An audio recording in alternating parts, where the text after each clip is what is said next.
эсэнд ой санамж байна. Эсийн ой санамжийг сэрээдэг зүйлсүүд нь энэ 5 метр хүүгрээ авж байгаа мэдээллүүд байдаг юм байна. 5 метр хүүгрээ авч байгаа мэдээлэл чинь буруу бохир байхаас шалтгаалаад эсвэл цэвэр байхаас шалтгаалаад нэг бол бид нар удамшил ген сүнсээ дарангуулж устгаж амьдардаг юм байна. Нэг бол тэрийгэ сэрээж, бадрааж, асааж, гэрэлтүүлж амьдардаг юм байна гэдгийг анзаарч эхэлсэн байдаг удаан хугацааны туршид. Тэгээд тэр нэг буцлаад байгаа зүйл чинь удамшил ген эсийн миний өвөг дээдсүүдийн хүчрхэг явсан өвөг дээдсүүдийн ой санамж юм байна шүү дээ. Тэгэхээр ой санамжаа алдсан кинонууд төр солонгос кинонууд төр өмнө нь хийж байсан зүйлсүүдээ хийгээд эхлэхлээр ой санамж нь сэргээд байдаг шүү дээ. Нэрээ кинон дээр энэ ой санамжаар боддоор алдсан хүмүүс төр энэ гарч ирдэг. Тэгвэл эсийн ой санамжийг ингэж сэрээдэг байх нь байна. Тэгээ үнэхээр тэд нэр сэрээд би мэдэхгүй чадахгүй өмнө нь хизээч сонсож байгаагүй зүйлсүүдээ хүртэл ярьж илэрхийлж чаддаг болоод эхэлсэн. Хизээ язааны болоод эхэлсэн. Өөрийгөө бүр шоконд ороод тэгээд тухайд нөгөө нэг энэ үйл явцаа ойлгохгүй би мундаг байна, би мэдээд байна, би чадаад байна гэж өөртөө төвтөө эготой болж эхэлж исэн үеуд бас байгаа л да надад. Сайн байна уу агшаа? Энэ сайхан өдрийн мэндийг хүргэе. За өдрийн мэндээ амар амгалан уу? Амар амгалан сайхан байна. Ямар сайхан юм бэ? Баян намар, дэлгэр намар, алтан намар гэд намрын тухай чинь хүн болгон байгаль өөрөө хийлж яадаг. Тэгээд байгаль дээрээ суучихсан гүмөр хөрөлдөөний эрхэм нандин за Монгол гэдэг малгай дор тэр бүхнийг яг одоо ингээд түүчээлээд хүмүүст таниулаад авьяас бэлгэн тодроод явж байгаа мөнхийн гайхамшигыг бүтээж яваа мөнх гайхамшиг багштайгаа өнөөдөр уулзж байгаадаа маш их баяртай байна. За баярлалаа. Нийт сонсож байгаа хүмүүстээ бас маш их баярлалаа. За таны маань түүх болоод ариун залуу хүн мөртлөө зузаан за ер нь бол содор шиг гэд хэлчихэд нэг андар утахгүй байхаа гэж би дотроо тэгэж эрхэмлэж бодож байгаа. Тэгэхээр хоёлаа тэр олон судар шиг хуудсан дундаас нэлээд ойрхоных нь энэ зуны тов тунгалаг тарихтай, тов тунгалаг сэрхвэтэй хүүхдүүдтэй ажилласан тэр сайхан үйл явдлаас нь хөрөлдөөнө хэлье гэж бодож байна. За баярлалаа. Энэ зурагч нь нүүдэлчдийн соёлын хөдөлмөр туслан гээд нэг өөрсдийнхөө багш нар болон шавнырынхаа хүүхдүүдийг аваад Монгол нь ахуй өв соёлтой танилцуулъя. Монгол хүнийг монголоор нь бүтээе, монгол ондоочлоор нь бүтээе гэд нэг 14 хоногийн хугацаатай сургалт авсан байгаа. Тэгээд тухайн хүүхдүүдийг авах гэдэг хамгийн гол зорилго нь Монгол хаана байгаа вэ гэдэг эрэлт мордуулах. Өнөөдөр би яг ямар хүн юм? Хэн юм? Би ямар ондоошилтой юм те? Би өнөөдөр цаашдаа яаж амьдрах юм? Намайг хэн бүтээх юм? Би бүтээх юм уу? Бусад зүйлсүүд бүтээх юм уу? Тэгээд бид нар яг энэ аав ээжийнхээ амьдарч байгаа амьдралыг давтах юм уу? Эсвэл өвөг дээдсүүдийн авгаа амжилтыг түүчээлэх юм уу гэдэг хоёр сонголтыг л эргцүүлэл сүнсэнд нь өгье гэж бодоод багш нь энэ үйл ажиллагааг эхлүүлсэн байгаа. Тэгээд ямар ч хэлсэн болсон сайхан өргөн дэлгэр үр дүнтэй явагдсан. Ямар сайхан юм бэ. Монгол identity гэдэг одоо англиараа ч тэр монголоор ч тэр ондоошил гэж хэлээд байгаа. 200 гаруй байгаа улс үндэстнээс бид нар юугаараа ялгарх юм бэ? Ингээд ярихаар одоо хүн бүхний аманд бүгдөө л хүмүүс адилхан штэ. Их дэлхий дээр гიშгээл явж байгаа штэ. Яах га та нар ингээд идэх гэдэг хүнтэй асар олон таарч исэн. Тэгэхээр одоо би надад ирдэг асуулт бөгөөд хүн бүхэн ер нь толгой дотроо тэгж бодож яваад байгаа энэ асуултыг би танд тавьбал та юу гэж хариулах вэ? Ондоошил одоо саний өдөрсбөл хүн болох ингээд дэлхийчлээ нэг л дэлхий дээрээ байна гэдэг шиг үү? Зөв. Тэгэхээр нэг л дэлхий дээрээ байхдаа бид нар нэг л адилхан байгаад байж болохгүй болчихж байгаа байхгүй юу? Нэг нь мужаана хийгэлтэй те. Нэг нь одоо далаан загсаа барилгалтай. Тэгэхээр цаг үе бүсчлүүр амьдралын соёл нь бүгд өөр өөр.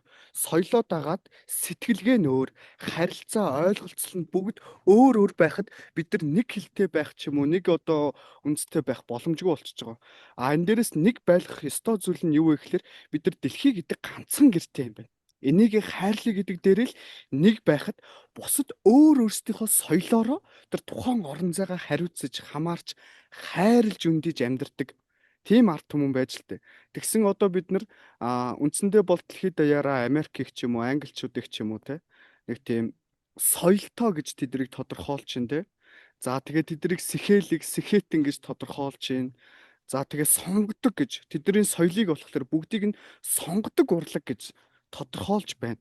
За тэгвэл үндсэндээ монголчуудын одоо энэ соёл урлаг энэ талаас нь ярих юм бол тий үнэхээр сонгодог муу юм уу үгүй юм уу? Тэгэхээр бидний соёл хаанаас ургаж гарч ирсэн бэ? Бидний хууль хаанаас ургаж яаж гарч ирсэн бэ гэдэг нэг номерын асуулт болчихж байгаа байхгүй юу? Америк юм уу англичуудын соёл мэдээж авга. Тэгээ тэр гоё тэр симфон тэр найрал тэр олон юмсууд байгаа. Гэхдээ энэ дээрээс бидний нэгдүгürt хууль буюу орчлонгийн зам зүү тогтол гэдэг зүйл байгаад байна. Хууль дүрм гэж байгаад байна шүү дээ.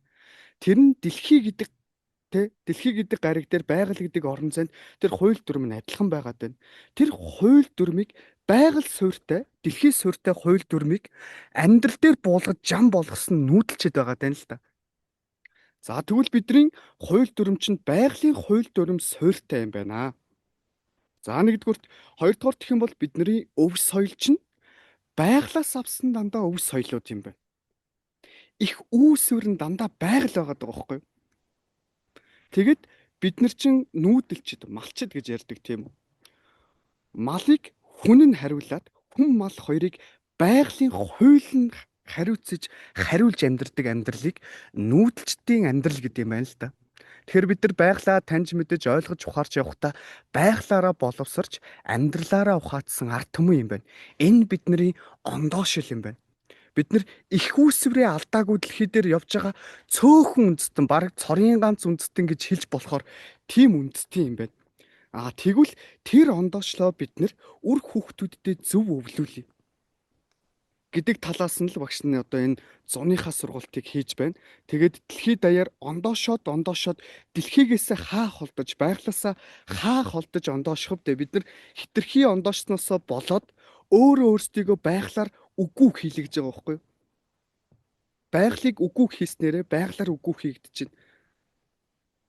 Тэгэхээр ийм талаас руугээ буруу хандаад байна тий. Тэгэхээр Америкээс саяхан өнгөрсөн за 2-7 хоногийн өмнө нүүдлийн соёл хүн төрөлхтний хөгжлийн гарц байж магадгүй гэсэн баримтат кино гарлаа. Францаас нүүдлийн гүн ухаан гэсэн ном гарсан. Хятад нүүдлийн соёлын академи байгуулад дэлхийг нүүдлийн соёлоор засаглах тухай яриад эхэллээ. Нөгөө нэг 8 дэлхийг одоо оюун санааны хувьд удирдах байгаа гэж үзэж байгаа нөгөө 8 чи ингээд хөдлөөд эхэлсэн. Гэтэл Төв Азийн цээжинд нүүдлийн соёлыг бүх зүйлээр нь танин мэдээд оргил сүмбэр болгоцсон ард түмэн бид нар байгаад идэг. Одоо бид нар юу хийх вэ? Тий. За тэгэхээр бид нар одоо яг юу хийх вэ? Гадныхан жишээлбэлтэй нүүдэл ч юм уу, Монгол ч юм уу те яг энэ зөв эко амьдралыг сурчлаад, тэрийг таниулаад, дэлхийн нийтээр ер нь энэ рүү чиглэж байна. Бид нар тэгэхэд тэрэн дээр нь тэр чигдэх гээд байгаа оргил дээр нь ууг нь амьдардаг ард түмэн тийм үү?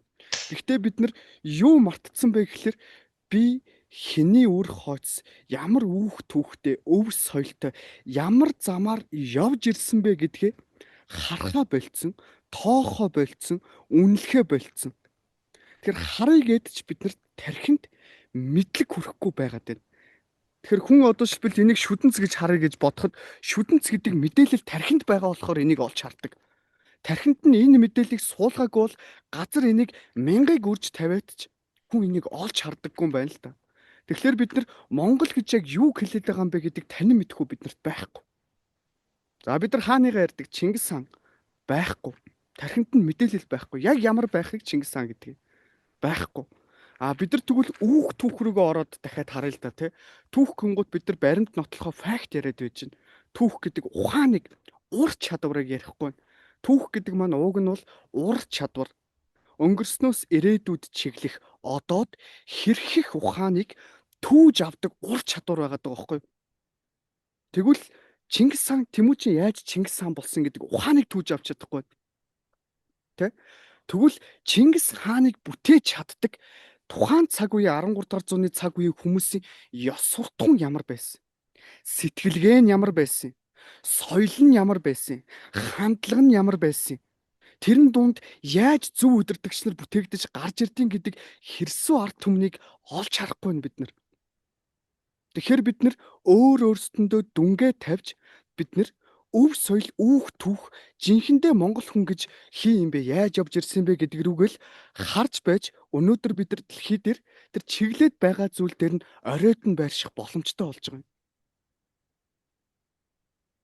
Харин тийм. Яг нөгөө захтансан газар мэйжлаа гэдэг шиг. Уул нь энийг Монгол хүн бүхэн нэг үе бодоход ухаарад ах шиг байгаа юм. Гэхдээ ажиглаад байхад энэ нэг тархинд суудсан тэр одоо гений мэдээлэл дотор бол уул нь яг эвдрээгүй мэдээллүүд байгаад байгаа. Гэвч түүнийг дарангуйлж байгаа нь тэр асар олон мэдээлэл дунд ингээд холилдоод төөрөд идэх юм байна гэдгийг л хараад байна. Тэгэхээр хүн бүрийг одоо буруутгагч арга байдгүй юм байна. Гэхдээ л зөвшөөрлээд эерэгшүүлээд ингээд явж байхын чухал юм байна гэдгийг олон талаас нь ойлгоод явж байна л да. Тэгэхээр та сая 14 хоног зуны цагт ингээд хүүхдүүдтэй ажиллаа. Хүүхдүүд бол бид нарыг бодоход бүх зүйл нь тунгалаг ариун цэвэр байгаа болохоор хүлээж авахд шууд зүрхэндээ хүлээж авч байгаа. Энэ дээр та нэрээстэй хүүхдүүд ийм байдгийм байна гэд биднэрт жишээнээс дурдвал. Уг нөгөө нүүдэлчдийн үр хүүхдүүдийг өсгөж хүмүүжүүлэх, дэлгэрүүлэх ёсондоо болохоор мэдээлэл мэдлэгийг өгөхийг урьдчил болгодог юм байна л да. Шууд үйлдэлийг чадварыг өгдөг. Тэндээсээ тухайн хүүхэд өөрөө алдаж оноод тэрнээсээ мэдрэмжийг аваад түүнийг өөрөө тархиндаа боловсруулад ухаарлыг авдаг байсан байгаа байхгүй юу? Одоо бид нар болохоор мэдээллийг өгөөд энийг ингэж л мэддэг байх ёстой гэдэг дүнг тавиад хайрцаглаад байж гин. Тухайн хүүхэд өөрөө сэтгэн бодох сэтгэлгээг нь хайрцаглаж байгаа байхгүй юу? Тэгэхээр энэ дунд чи хүүхдүүд одоо хурж ирээд л те хамгийн анхнаасаа ахуулаад эхлээд галаа өрдөж сурна. Галыг олсноор хүн оюун санаатай, оюун ухаантай болсон гэдэг талын дэлхийн томоохон хөгжлийг, хүн төрөлхтний томоохон хөгжлийг авчирсан гэдэг талаасаа хүүхдүүдийг чи ингээд те арга савар өөрүүлээд хооронд нь хідэн бүлэг болгож хувааж агаад те тэгээд тэр арга савраа хинэн хурдан дүүрэх вэ гэд. Тэгээд яг зөвхөн тэдэн нас биш 5-аас 13 насны хүүхдүүдийг цуглуулсан байхгүй. Тэгээд нөгөө нэг жижиг томоор нь тэнцүү хуваагаад 3 бүлэг болгоод тэгээ хүүхдүүд түүтгээ түвээ. Тэндээс үгүй ямар их хөдөлмөр вэ те? Хурж ирээл тэд нар чинь за тэгэл тэр галаа яаж өртөхийн, яаж асаах юм те? Яаж тэрэндээ шүншгэлтгийн, яаж хүндэтгэж дээдлтийн галыг те? За тэгээд яаж галаа ингээд өртчөөд гал дээрээ одоо тогоо тавьдیں۔ Гэх мэтлэн яг бодит үйлдэлүүд төр чиглээд явсан. Тэгээд эхлээд хүүхдүүд чинь нөгөө нэг утасны хамаарал, нилууны хамаарал те? Алив ингээд нэг юм руу ингээд юм сатаарантхаа оюун санаанд төвлөрхөө болцсон. Тархиных нь бүтцэн эвдэрсэн гэсэн үг. Нөгөө нэг утас хараад чихэр идээд тахаар тухайн хүүхдийн авир ааш анхаарал төвлөрөх, сэтгэн бодох чадрууд нь бүгд эвдэрдэм байна л да. Сэтгэх шаардлагагүй гэдэг зүйлийг бодох шаардлагагүй чи болж гинэ гэдэг зүйлийг нэлэн өгдөг. Нөгөө чихэр жимснүү, чипс нүү, нөгөө газтай ундаанууд ягаад тэгэхээр маш ихээр таашаалын допаминыг ялгаруулж өгдөг хүүхдэд. Хит их допамин ялгарчихлаар тархи ажилбарн шууд зогсдог. Болоод байна, сайхан байна, гоё байна, таашаалтай байна. Юу ч их бодох сэтгэх шаардлагагүй юм байна гэж тархи зөвийг, сайныг, гарц гаргалгааг эрэлхийлэхэ болчдөг.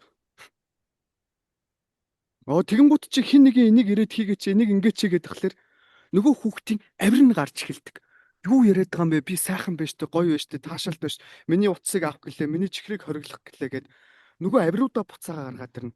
Тэр нь тодорхой хугацаанд 21 бөгөөд 21-ээс 6 сарын тогтмол байдлаар хүүхдэд чихэр жимс өгөө тасралтгүй өдөр болго утас өгööдөх юм бол тухайн хүүхдэд тэр муу авир нь зан болоод сууцж байгаа. Тэр зан нь суугдсансаа хамаарад тухайн хүүхэд тэр зангаараа амьдралд харилцаанд ордог бүх зүйл дээр. Тэгээд тэр харилцаа нь ямар байхаас шалтгаалаад өөрийнх нь амьдрал асуудалтай, бэрхшээлтэй, зовлонтой болж ирж байгаа байхгүй.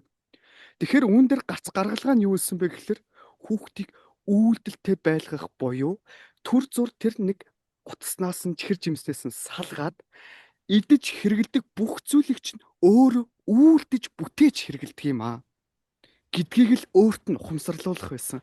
Тэгээ хүүхдүүд чинь энд чи хурж ирээд галаа асааж байгаа, үнээгээ сааж байгаа, өхрийн пингээ цэвэрлж байгаа, баасаа цэвэрлж байгаа, хоньны отоо цэвэрлж байгаа. Тэгээ үнээгээ саачаад авчирж ирэх хөөрүүлж байгаа, өрмөө авж байгаа тий. Ингээд ааруул цагаан эдэгээ хийчихэж байгаа юм. Тэгээ эдгээр чинь ямар хөөрхөн. Тэгээ хоолондоо өөрсдөө бүгд заавал оролцсон. бүх хүүхдүүд оролцсон. Тэгээд хоолоо хийж дуусчаад идэж уучаад те. Идэж уухдаа яг л хоолн дээрээ төвлөрн идэж уучаад аяг тавгаа өөрөө угаана. Гэхдээ ингээд ирэхээр тухайн хүүхэд хийж байгаа зүйл дээрээ төвлөрч эхэлж байгаа. Тэгээд нөгөө нэг эхний 2 3 хоног чи ингээл бүр яг челленж шиг те том ингээл реалити шоу шиг хинэн тисэж үлдэх вэ гэдэг шоу шиг байсан бохоггүй. Тэгээд сүүлргээ 3 4 хоноод ирсэн чинь нөгөө хүүхдүүд чинь нөгөө амтанд нь ороод мэдрэмжийг аваад тэгээд зөв үйлдэл хийгээд ямиг жижиг ч гэлтгүү чаддаг болоод ирэхлээр урам аваад өөрөөсөө урам аваад тэрэн дээр нь бид нар бас багш нар нэмж урмыг өгөөд ингээд ирэнгүү тухайн хүүхдэд нээгдэж эхэлж байгаа байхгүй. Онгоож эхэлж байгаа байхгүй. Тэгээ энд чинь нөгөө нэг тог байхгүй, цахилгаан байхгүй, интернет байхгүй, юм хүм байхгүй бүгд таалттай. Тэгээ тог байхгүй орон зайд чинь ингээл гэрт нь ингээд зөвхөн лаа асаагаад тэгэхэр хүүхдүүд чинь хоорондоо харилцаатай болж эхэлж. Тэд нар уйдэн штэ те. Уйдаад ирэхлээр өөрийгөө адал явдалтай байх зүйлсүүдэд ирж хайгаад бие биенээсээ ирж хайгаад хоорондоо сэтгэж бодож эхэлж байгаа. Тэгээд нар чинь ингээл урцнууд байраад байгаа орон зайгаа бэлдээл бүр үнэхээр тэгээд тэрэн дээр надад нэг олзуурах ууштай бас нэг томоохон нэг юм гарсан. Уг нэг аутизмтай Дауны синдром гэ холилдсон нэг тим гэд ээж нь тэгж хэлсэн нэг хүүхэд ирсэн. Тэгээд ээж нь бол одоо эмээ ээж идэр нь болохоор тэр хүүхэдтэй хитрхи их анхаарал халамж тавьдаг. Тэгээд анх эрэхтэй ерөөсө тасралтгүй уйлдаг. Тэгээд нөө хүүхдүүдтэй харилцаа байхгүй, айцтай, санаа зовнилтой. Дотроо тэр нөгөө нэг эргэн тойрных нь аав ээж, эргэн тойрных нь хүмүүс найз зөвсөөр байгаад тэ яана ийнэ миний хүүхд ингэж байгаа да тэгж байгаа да гадуурхагж байгаа гэдэг юм өсөөр гоод тэр нь сэтгэлд нь хурцсан байсан байхгүй. Тэгээ тэрийг нь гадагшлуулаад тэгсэн чинь хүүхдүүдтэй нээлттэй болоод бүр зоримог болоод ямар хөөрхөн хурдан сэтгэдэг хурдан шаламгаа юм бэ тэр хүүхдээ. Юу бүр үнэхээр бүр тэгээд тэр хүүхэд анх ирснийгээ бордвол хөдөлгөөн нь маш шаламгаа. Өөрийгөө илэрхийлж чаддаг, олон дунд нээлттэй өөртөө ихтэй зоримог байж чаддаг. Гэхдээ юу нөгөө нэг синдром тэр юу ч байхгүй юм шиг болоод нөгөө уйлдаг байсан хүүхд чинь улам хэрсэн болоод юм хэлэхлээр хамгийн түрүүнд урд нь гарч хийдэг болоод тэгэд юм болохоор төрүүлж гараа өргөдөг болоод жоохон ярихтаа жоохон ингээд жоохон бэрхшээлтэй байхгүй. Тэгтээ бэрхшээл гэдэг зүйл юу гэхээр хэл амтай ярьж чаддаг мөртлөө ярьж чадахгүй байгаа хүүхдүүдийн тэр бол бэрхшээл байхгүй. Тэгэхэд тэр төлөлийн жоохон хэл ам асуудалтай мөртлөө тийм өндөр илэрхийлэмжтэй болж байгаа. Тэгээ энэ бол уг нь маш том үр дүн байсан. Авчиг ээж аав нь жоохон төрүүлээд аваад явцсан. Эмээ өвөө нуурлаад байна нэ тэргээд. Намайг байхгүй даваа хэвцүү байсан. Тэгээ гих мэтлэн хүүхдүүд Монгол ахуй өв соёлтойгоо тэгээд малчны амьдралтай, малчин хүний амьдралтай танилцсан. Малчин хүний амьдралтай танилцхлаар зүгээр л хураг шиг явж идэм байна. Бид нар ингээ хотод байхдаа зүгээр сүү цагаа идэж ч юм уу махан идчихдэм байна гэдэг зүйл нь өөрчлөгдсөн гэсэн үг. Гүн чинь ямар их хөдөлмөрийн үр шимийн дүнд бид нэр өнөөдөр хоолтой унттайгаа байдаг юм бэ гэдгийг ойлгож байгаа байхгүй. Удахгүй багш нь тэр төлөв имчилгүүдийг оруулна. Ямар сайхан юм бэ?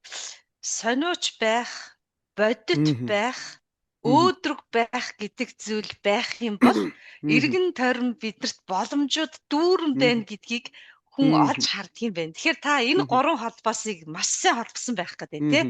Баярлалаа. Сонирхоод ирэхээр асуугаад ирэхээр үйлдэл хийсэн хүнээс мэдээж бүх бие хөдлөлт нөгөө зөв дааврууд ялгарч байгаа болохоор бид нар чи ер нь дааврын бүтээгдэхүүн байлээ шүү дээ хөрхий.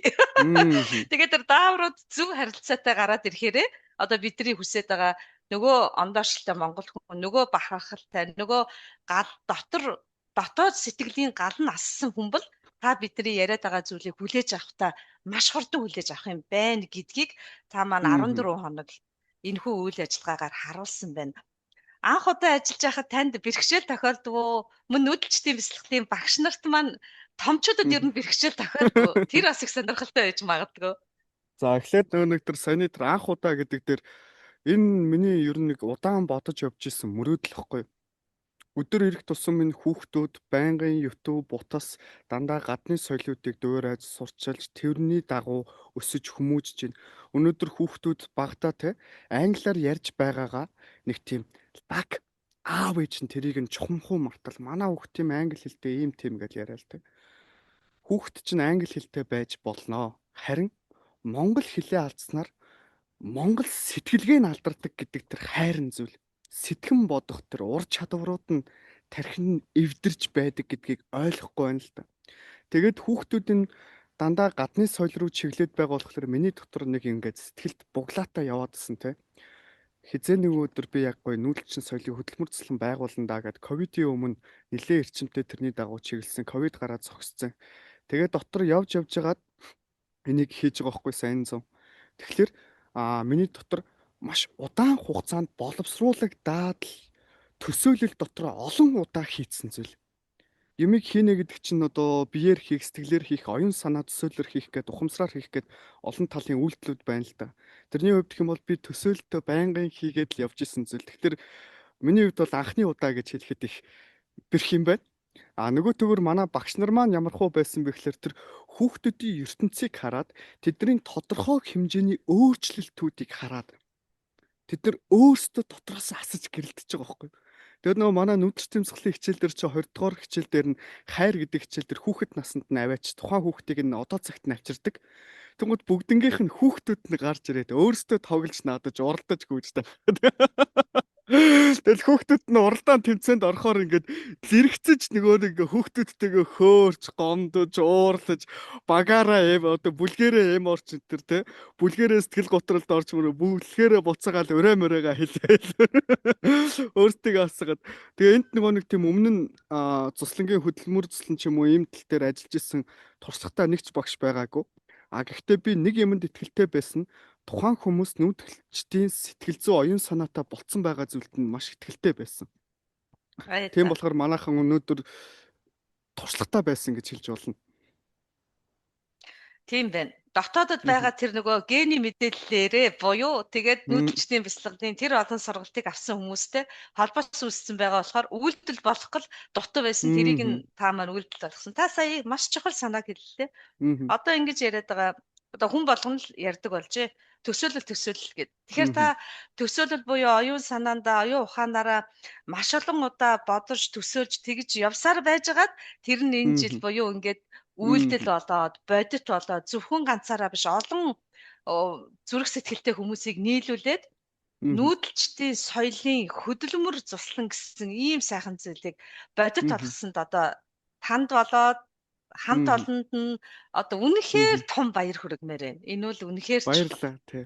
Тэгээ энэ санаа энэ талын чиглэлүүдэд би бас нэг шивэдэд амьдардаг нэг зол баяр гээд шавьяасаа бас санаа, туршлага юмсуудыг авч ирсэн байдгийг. Маатар шав нилээ итгэвтэй. Өөрөө нэг тийм гой цагаахан тунгалаг нэг жоохон хөвчг нэг тийм хөөхөн одоо нэг морины хүүхчиг юм хөөхөө ихч байдаг байхгүй. Тэгээ юм гал цогтой гоё ирчтэй. Тэгээд тэр хүмүүс маань ингээд одоо тэр шав маань одоо ингээд олон талын хүүхдүүдтэй ажиллаж явж исэн туршлагатай. Тэгээ энэ зүн нөгөө дулмаагаа л өгүүлээд байх юм гэдэг шиг тэр шавьяагаар нилээд их өгүүллээ. Хаана явдаг юм болоо л гэж нилээд их бодсон байдаг. Харин тийм ээ. Хүүхэд бол үнэхээр гэгэн тунгалаг. Хүүхдтэй ажилласан багш гэдэг мэргэжил бол үнэхээр олон мэргэжлийн дундаас оройн юм гэж би тухайн үед одоо ч гэсэн тэгж бодож явдаг. Тэгээд нэгт хоёрт нөгөө эмч хүн цагаан алдаад өмсчөөд тангараг өргөдөхтэй адилхан багш хүн бол хүүхэд болгоны ертөнцтэй ажиллаж дэлхийг хайрлах тийм сайхан хүнийг бий болгоно. Тэр ертөнцийг бүтээнэ гэж бодож орж ажилладаг тийм гайхамшигтай. Тэгээ би таныг тэр сайхан гайхамшигтай мэдрэмжээс мэдрээд ингээд сайхан хөөрөлдөд сууж байгаа даа. Үнэхээр баяртай байна. Тэгээ техник технологи гэдэг сайхан юм. Нэг нь Азад байгаад нэг нь Европт байгаа ч гэсэн энэ бүхнийгээ хоёулаа олон түмэнд хүргээд ингээд сууж байгаа нь гайхамшиг байна. За хоёулаа энэ сайхан хөөрөлдөөнөө жоохон хаагаад та маань их сайхан ногон үртэй болсон. Аав. Баярлаа. Энэ бол үнэхээр тий тэгээ тандаа баяр хүргэе. Аав гэдэг энэ гайхамшигтай их шиг аваг сонсоход л хүн бүхний цээжинд ертөнцийг таниулах үе хаалга маань байсан да гэж хүн бүхэн боддог. Нэг талаараа. Нөгөө талаараа аав гэдэг энэ уур шиг, хайрхан шиг зүйлийг юутаач зүйрлэж болохгүй асар том агуулга. Тэгэхээр би таныг аав болчихсон байгаа энэ сайхан шин сэргийг зүйл дээр аав эцэг хоёрын ялгаа юм бэ? Аав гэж хүн ер нь хин юм бэ гэж асуумаар байна.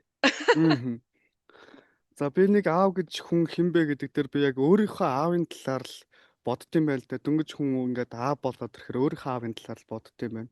Манай аав 13 онд өнгөрсөн баха. 13 онд 14 онд өнгөрсөн. Тэгээд тухайн үед чинь би нэг аавыгаа архичин гэж цололдог. Тэгээд аавыгаа жоохон гомдолтой бараг үзий яддаг шахуу тийм. Тэр хүн өнгөрлөөхэд надад нэг тийм онцгой, гойд, санамаар, уйлмаар ерөөсөө огт санагдаж байгаагүй байхгүй. Ямар ч сан өнгөрхийн ингээд сэхэнд орцсон байна гэж дуудсан. Ирсэн аавыг хараад ямар ч сэтгэл мэдрэмж төрөөгүй. Нэг хүн өнгөрөх чинь доо гэдэг шиг л тийм. Гэтэ яг хавд мэдээж дотор аав гэдэг хүний орон зай байгаа юм чинь. За одоо ингээд сайн ингээд дараа төрөл мөрлө гэдэг шиг л тиймэрхүү ухааны бодсон шигэ байж исэн. Эргээгээд би өөрөө аав болох үед юу бодогдож байна вэ гэхээр аав хүний нүдээр өөрийгөө аавынхаа нүдээр өөрийгөө харж эхэллээ л дээ. Тэгээд ирсэн би үнэхээр асгартлаа уйлсан. Би үнэхээр л амьдралд болоогүй байдгийм байна. Өчүүхэн байдгийм байна. Би жоохон байдгийм байна. Аавынхаа нүдээр амьдралыг харж үзээгүй байхдаа өөрийгөө нэг тийм том хүн шиг лаг хүн шиг хараад л нөгөө аавын цээж гаргаад идэх шиг нэг юм том толгоолоод л яваад ээж л дээ. Тэгээд ирсэн хамгийн гол зүйл нь юу байсан бэ гэсэн манай аав доороо 6 дүүтэй байхгүй. Тэгээд айлын том нь гэсэн үг. Тэгээд тухайн үед яг 10 жилийнхаа сургуулийг төгсөөд амьдрал дээр дөнгөж гараад явж байхад нь нөгөө нэг арчлын хувьсгал болоод аав ээж нь ажилласаа гараад 6 дүүн жоохон өөрөө ихнэр хүүхдээ дөнгөж болж исэн үеуд бүгд давхцаж эхэлсэн байгаа байхгүй. Тэгсэн манай аавын нэг гоё онцгой байдал нь юу гэхээр тархины маш өндөр чадвартай гүйлгээ ухаантай хүн байсан. Одоо ингээд самбар дээр одоо ингээд А, Б вариант гэд улсын шалгалт авдаг штэ. Тэгэхэд цаг харлаа гэхэд хоёр вариантыг хоёулынгийн бодоод гараад ирдэг тийм хүн байсан байгаа байхгүй. Тэгээ улсын шалгалтын дээр тэгсэн чинь шалгалтын хариу задруулсан байна гэд А вариантыг хоёулынг нь ботцлоо гэсэн чинь үгүй яах лэрээ вэ гэд ингээд тэгээд тусад нь дахиад манай аваас шалгалт авсан байгаа. Тэгээд дахиад цаг харлаа гэсэн чинь дахиад бодоо гараад ирсэн байхгүй. Тэгээ энэ дээрээс тухайн тэр конкурс юмсууд дээр бүгдэн дээр нь 800 аваад тухайн үед чинь яг тийм сургууль соёл юмнууд чинь ингээд гүйцэд хөгжөөгүй байсан үедэр гадаад дотоодоос Монголоос их сургуулийн урилгууд ирж ээж л дээ. Тэгээд аав сонголт тулгарсан биш би өөрийгөө сонгохгүй эсвэл тэг гэр бүлээ тэ аав ээжигээ дүүнраа үр хүүхэд хань ижлээ сонгохгүй гэдэг сонголт тулгарсан байгаа. Тухайн үед аав л ажил хийх боломжтой байсан. Тэгээд аав намайг сонгосон байгаа байхгүй. Дүүнрээ сонгосон байгаа байхгүй. Гэр бүлээ сонгосон байгаа байхгүй. Тэгэд маш их хичээсэн. Маш их хичээсэн. Тэгээд сандгийн одоо жишээлбэл аав ээжээр хилдэхийг би сандаг байхгүй. Юу гэж хилддэг байсан бэ гэхээр чи дандаа ах дүүнрээ боддог. Чи эхлээд гэр бүлээ бодоод тэгээд нэг ядаж нэг суурин түрээд ядаж нэг орох оронтой болчоо дараа нь чи дүүнрээ бод гэд би дүүнрээ бити бод гэдэг юм биш штэ гингууд. Үгүй чи миний зүгээс ойлгохгүй. Чи миний юу мэдэрч байгааг мэдрэхгүй байна гэд тэгдэг байсан бохгүй. Тэгээ заримдаа аав ингээд нэг жоохон балгахаараа ингээд би сандаг бохгүй. Амьдрал намайг нэг жоохон дэмжиж өгсөн бол би үнэхээр гоё амьдрах байсан юм да. Даанч надад тийм боломж олдсонгүй гэд дандаа тэгж хэлдэг байсан бохгүй. Тэгээд иймэрхүү байдлаар явсаар хагаад ээж аав хоёр салсан. Тэгээд бүх буруутан нь аав болж хувирсан. Бүх хүмүүсийн хувьд шүү. Бүх хүмүүс эргэн тойрных нь хүмүүсийн хувьд. Тэгээд сүүл рүү аав өөрийгөө ч буруутгасан байх.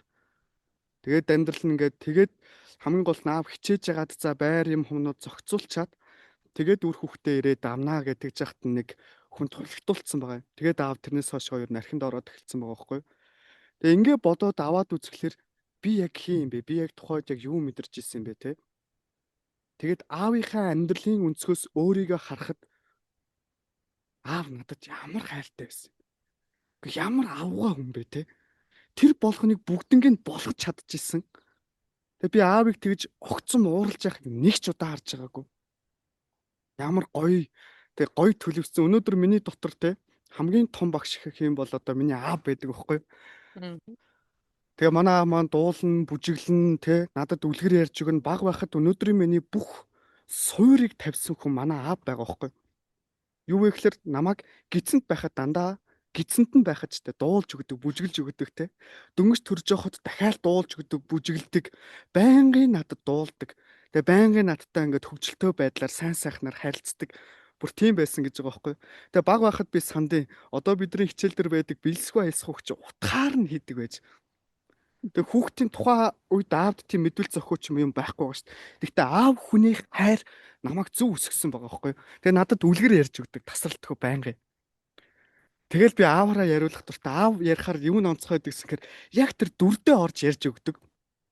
Тэгээ үлгэр ярьж өгснөөр би төсөөлөн бодох чадвар, миний сэтгэлгээ задарч, би аливаа зүйлийг тод төсөөлөх чадвар бий болсноор миний тархины загвар зөв хөгжиж, надад үнэн сэтгэлээсээ хайрлж, дуулж, бүжиглэж надад бүх зүйлээ зориулдаг байсан болохоор миний сэтгэлийн суур, сэтгэл хөдлөл маань зөв тавигдаж, зан зөв тавигдаж, өнөөдөр миний бүх суур аав ээж хоёр байгаа байхгүй. Тэнгууд тэр нэг суур авиас бэлэг мэдрэмжийн суурийг ээж сэгт дугуулангаар хөгжүүлээ явцсан байгаа байхгүй. Тэгээ би нэг 90 сайндаа өөрийгөө нэг тийм онцгой хүн шиг мэдэрч явсан цаг үед надад зөндөл дээготой байсан. Эргээгээд явж явж бидний аав ээжүүд ямар их зүйлсүүд хийгээвэ гэдэг зүйлс нь илүү чухал байсан гэсэн. Одоо тэгээд миний хүүхэд төрөх үед би ингээд яг өөрийнхөө аав нэм шиг мэдэрч байгаа байхгүй. Тэгээ би яг өөрийнхөө аав нь би өөрөө одоо яг аав болцсон юм шигтэй одоо би яг улаан хүүгээд аав шигэ болцсон юм шиг санагдаж байгаа. Одоо тэгээд би зөв чиглэлтэй зөв зүйл хийгээд явхлаар миний аав миний дотор баярлж байгаа надад мэдрэгддэг. Улаан хүүгийн мөнх гайхамшиг гэдэг нэр гарах болгонд миний аав дотор баярлж байгаа надад ингээ бүр яг бодтоо мэдрэгддэг. Үе үе миний зүүдэн дээр ч надад урмын өгсөдийг хэлж намайг хайрладаг байхгүй. Гайхамшигтай. Тийм Та мэдрэмжтэй өөрөө байна. эхийн хэвлээд байхдаа урагт байхад л тантай хайраа тэгж илэрхийлж ирсэн бэ. Тэгэхээр та бол одоо тэр бүх танин мэдхүйг авчихсан дээр нь нүүдлийн соёлын танин мэдхүйг авчихсан хүн гэргийгээ бие давхар байхад хэр одоо та нөлөөсөн бэ? Тэр үл одоо та ч би таныг бол бүр ингээд нарийн уурлаж шагналсан байх гэж одоо тань. Багш нөгөө нэг энэ дээр яг нэг нөгөө л хөдлөөлөг загасчнэмэр усгүй гэдэг шигтэй. Тэгэж амар их хайрлж чадсан эсхтэй үнэхээр тэгэж зориулж чадсан эсхтэй ингээд чамламтгай байна л да өөртөө. Ягаад тэгэхээр би энд нөгөө нэг хүүхдэд төрхөөс өмнө гэдэг тэр нөгөө нэг гоё агаартай цэвэр устай цэнгэг устай тэр орон зайг бүрдүүлнэ гэдэг. Тэгээд хүүхдээ болоод мэдээд эхлэхээр зөвхөн өөрийнхөө хүүхдийг гэлтэх бүх хүүхдүүдийг гэдэг үзэл хандлага надад илүү тод болж ирсэн. Тэгээ тийм болохоор энд нөгөө нэг бүтээн байгуулалт нүүдэлчдийн хүрээ хотхон нүүдэлчдийн соёлын засгийн байгуулланы нэтрэгээд төрхөөс өмнө юм амжуулах гэдэг чинь чинь гэр орноо бэлдээд гоё тосч авах гад энэ дээрээ жоох ихнэрээ орхигдуулсан баах ихнэрээ бас олон талын юмсууд дээр бас гомдоосон байж магадгүй бах. Гэхдээ ямар ч байсан өөрийнхөө чадхаар бүх талын юмс дээр зэрэг зохицуулах гад ууг нь хичээсэн. Тэгээд хүүхдтэй мэдээж тэр хайрыг тэр мэдрэмжийг гидсэнд нь байхдаа байнга ярилцах тэг хайр юу болоод байгаагаа тайлбарладаг байсан би. Заав нь ингэж явж байгаа шүү. Заав нь одоо тэгээд явж байгаа шүү. Хол ойр байхдаа илүү тэрж жагаад гараа тавьж жагаад тэр бүгдийг илэрхийлдэг. Хол байхдаа болохоор дотоод мэдрэмжэндээ хүүхдтэй байнгын тэр бүгдийг илэрхийлж явж исэн. Тэр хүүхд сонсдог. Хол ойр байх нь хамаагүй сонсдог. Гол нь тэнд сүнс нь байж байгаа гэдэг маш чухал. Тэр сүнсийг би төрхөөс нь өмнө мэдэх болохоор тэгэхээр тийм хүндэтгэлтэй ханддаг. Тэгээд ийм байдлаар харилцаад явсан болохоор манай хүүхэд их гоё тайван, амгалан, дөлгөөн тэг миний ярьж байгааг дандаа сонсож ойлгодог. Одоо 1 сар дөнгөж хурж ийнэ үгүй юутай байна. Гэхдээ миний ярьж байгааг хэлж байгааг яг ойлгож байгааг эргэн тойрон бүр үнэхээр хараад шоконд орж байна. Миний ярьж байгааг ямар ч гэсэн ойлгодог. Нэг жоохон уйлал ингээд эхлэн заав нь сүг нь бэлдэж чинь. За даав нь ингэж шүү. За миний үрийн гидсэн дүүрээ юу? За дүлээрээ яг л дүлнэ. Заавынхаа гар дээр бачих яг л баан те.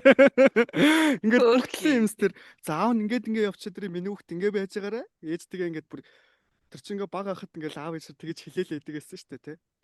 Тухайн үед одоо жишээлбэл яг ойлгодог ч юм уу ч юм уу гэж бодмоор авчих. Үнэхээр ойлгодог байж л дээ. Одоо ингээд нөгөө нэг сүнслэг талын юмсууд руу чиглээд ирэхлээр чинь яг мэдрэгдэж байна л да.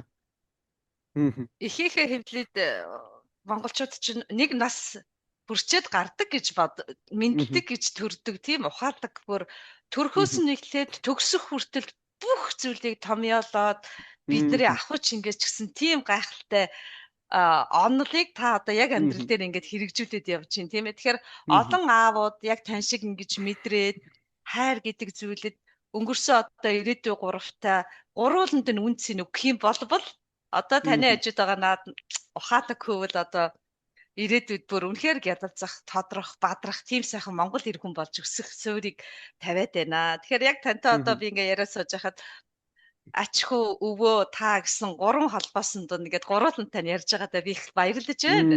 Гэдаа. Тэгээ Нэрээ та минь сэтгсэн одоо байна ингээд тий төмөн шуу суух сагалгар модон хөрсөө тавьчихсан. Тэгээд модон цэцэглээд мөчөр гарчихсан. Ийм сайхан хүүтэйгээ аав тань танаар цаг үргэлж бахархаж байдаг байхаа гэж өөрөө ирэхгүй бодогдчихно. Тэгээ аав гэдэг сэдвийг би танайтайгаа яг ингээд шин тэр сэрхүү дээр шин мэдрэмжэн дээр нь асуувал олон хүнд бас их одоо дүлэн болоод очин болоод цаашаага бадрах тийм одоо зам зүг чиг нь болох болов гэж бодоод би яг энэ асуултыг асуундаа гэж бодоод байсан. Тэгээд олон хүн аавын тухай таны энэ мэдрэмжийг сонсоод бас жоохон ч гэсэн ухаарал аваасай гэж хүсэж байна. Тэгэхээр та маань яриандаа хэлдэг би түрүүн таны түүхийг залуу хүн мөртлөө судар шиг гэд хэлэхэд болчихно гэдэг нэг санаандгүй хэлсэн үг өгүүлбэр биш юм байгаа юм.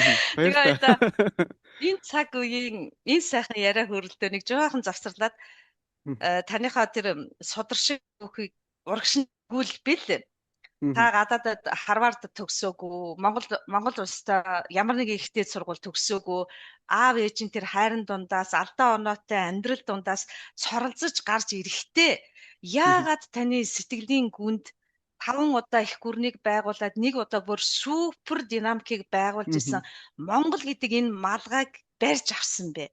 Олон залуучууд тань шиг бадрахыг хүсэж байгаа. Гэхдээ энэ олон үгүйсгэл донд битгий Монгол гэж яриад битгий тэгээд тим юм гэж байдгүй гэдэг энэ их үгүйсгэлийн гал донд явж байгаа хүмүүст таны энэ яриа их чухал байх гэж бодоод байна. Юу таныг тэгтэл нэг Монгол гэж татваа? Монголын төлөө бадрахад нөлөөлвөө. Хамгийн анхны зүйл нь болохоор мэрэгжил сонголт, сургууль сонголт гэдэг дээр маш тодорхой илэрч ирсэн. Би ч нэг тийм суух, төвлөрөх юм уу нэг байрандаа удаан байх тийм төрлийн хүн биш юм байна л да. Ер нь хөдөлгөөнтэй. Тэгээд тэнгуут ч одоо энэ дээрс хамгийн гол нь ингээл их сургуульд орно ингээл тэнгуут эргэн тойрны хүмүүсийг хараад хахад насаараа яг л тэр ажиллаа гээд яг л тэр орон зайнда тэндээсээ зумдаал нэг ганц удаа ийш тийшгээ нэг 7-10 хоног нэг зугаалганд явдаг.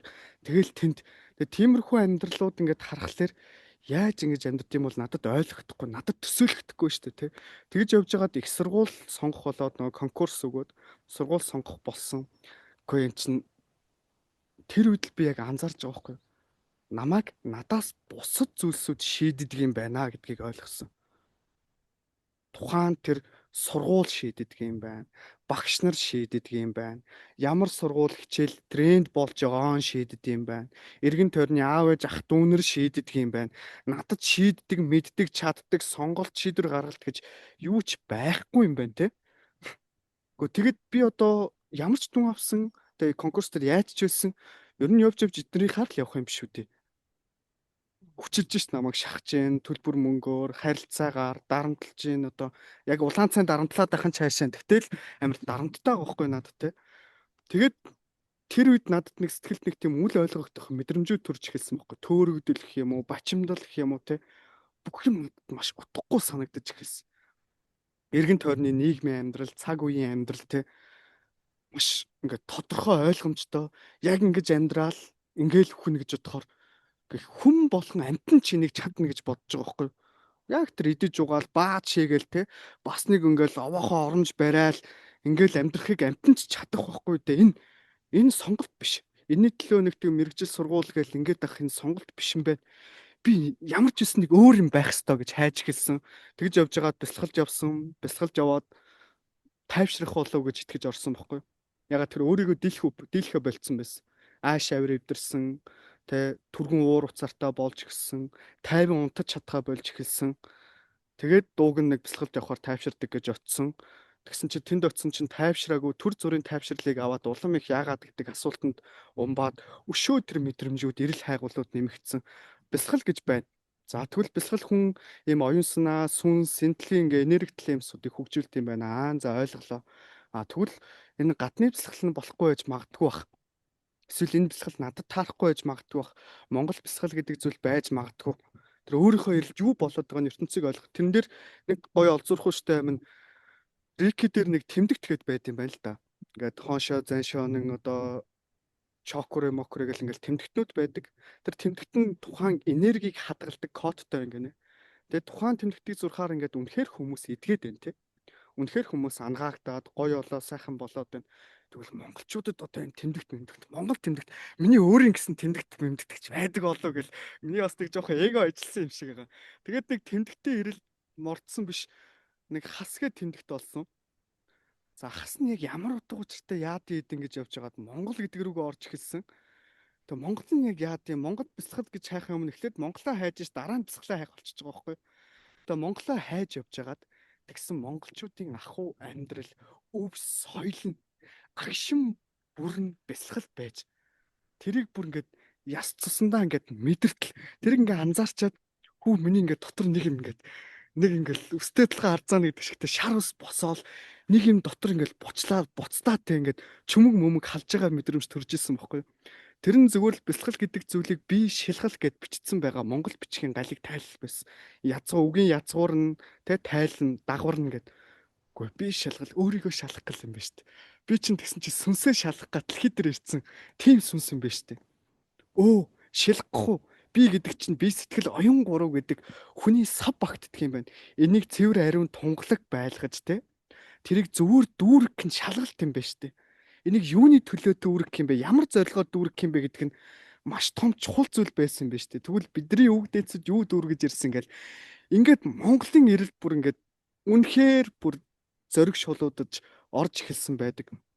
Тэгээ Монголыг хайх тусмаа би Монголын талаар нэг зүйлийг олоход миний яс цус генийн дотор нэг зүйл сэрээд буцлаад байгааг анзаарсан. Тэр нэг морь баринд ороод ирэхэд би яагаад байлаад байгаа. Би моринд дургу те. Би морь их тийм хайртай байгаагүй. Морь барианда орж мөрөх уях муях тэрний сайхан байхныг мэдэхгүй өссөн бохгүй. Тэгтэл би анх удаа морь барианд орж ирэхийг хараад уйлсан. Би тэр чин сэтгэлээсээ морин хуур тоглож байгаа хүнийг сонсоод уйлсан. Тэр хүн зөвхөн морин хуур тоглоагүй байхгүй. Юу вэ? Би нэг тайлбарлаж чадахгүйсэн тухайн мэдрэмжүүдээ. Тэр чүмэг нэрнгээсээ халаад байгааг би мэдэрсэн. Энэ бүгдийг би тайлбарлаж чадахгүй нэлээд удаан бас явсан л да. Тэгэж явж байгаад гаднаас 5 метрхүүгээр орж ирж байгаа мэдээлэл бидний яс цус генийн мэдээлэлтэй таарах үед адилхан байх үед генийн сэрэлт гэдэг зүйл явагддаг юм байна л да. За энийг хүмүүс ген гэхээр удамшил гэдэг талаас нь за бүр тодорхойлох юм бол эсэнд ой санамж байна. Эсийн ой санамжийг сэрээдэг зүйлсүүд нь энэ 5 метр хүүгрээ авч байгаа мэдээллүүд байдаг юм байна. 5 метр хүүгрээ авч байгаа мэдээлэл чинь буруу бохир байхаас шалтгаалаад эсвэл цэвэр байхаас шалтгаалаад нэг бол бид нар удамшил ген сүнсээ дарангуулж устгаж амьдардаг юм байна. Нэг бол тэрийгэ сэрээж, бадрааж, асааж, гэрэлтүүлж амьдардаг юм байна гэдгийг анзаарч эхэлсэн байдаг удаан хугацааны туршид.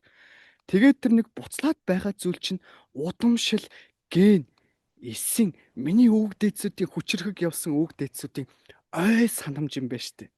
Тэгэхээр ой санамжаа алдсан кинон дээр солонгос кинонууд дээр өмнө нь хийж байсан зүйлсүүдийг хийгээд эхлэхлээр ой санамж нь сэргээд байдаг штэ нэрээ.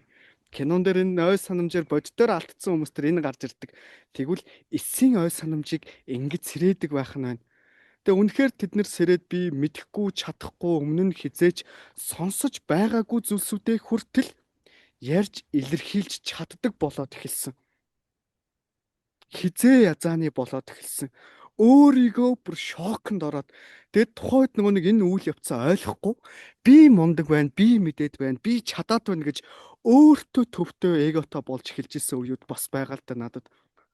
Тэгээд нэмсэн чинь би хэрийн сайндаач биш байгаа байхгүй. Миний аав ээж намайг зөв хүмүүжүүлж, миний аав ээж өвөг дээдсүүдийн удамшлан, өвөг дээдсүүд минь үнэхээр чимбас хэтүү хүмүүс байж л дээ.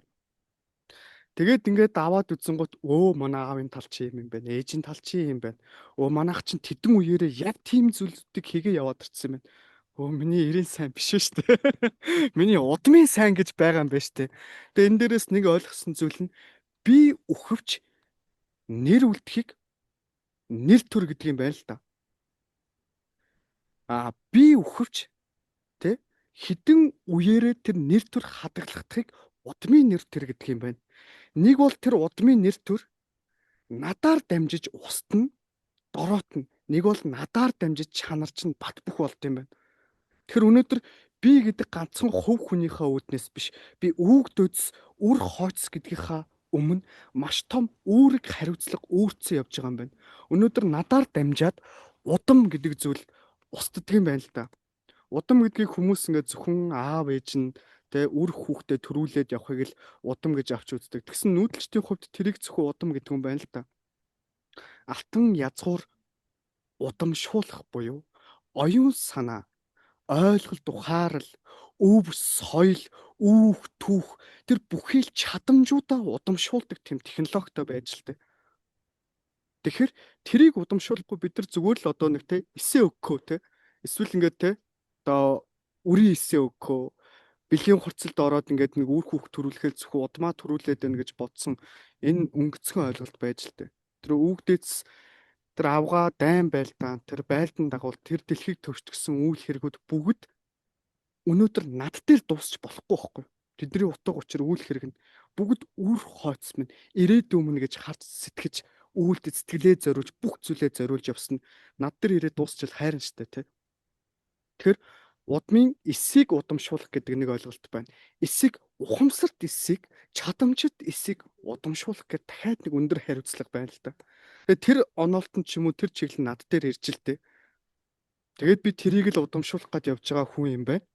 Тэгээд тэрийг би зөвхөн өөрийнхөө хүүхдэд биш миний хүүхэд таны хүүхэдтэй хамт амьдрах байхгүй юу?